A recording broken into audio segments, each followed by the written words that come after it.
and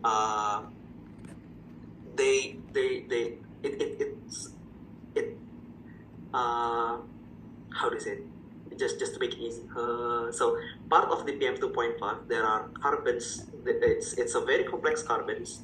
It's called, yeah, people just don't want to know because I don't know whether C2 or C12 or maybe something. So they can just say black carbon.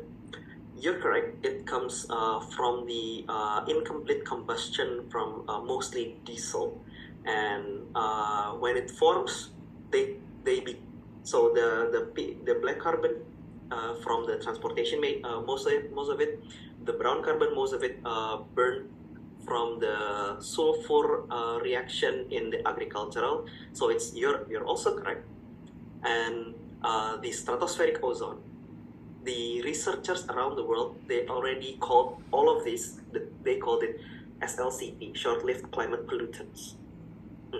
And these SLCPs, it has a very tight connection with the climate change because they can make a micro climate difference. So because let's say the black carbon, it has the capacity to retain heat 45 times more efficient than the CO2 and the CH4.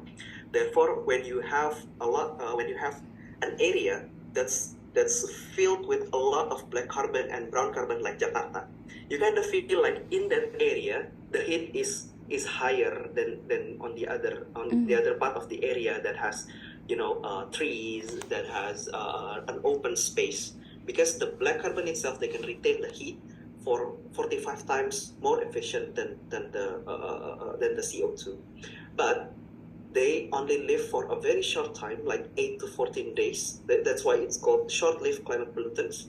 So they kind of make they with those time period in 14 days, they can form the so-called heat island. Have you ever heard of that term, the heat island? The heat island, yes. It's a phenomenon that in a city there are an area that's quite hot compared to the other areas.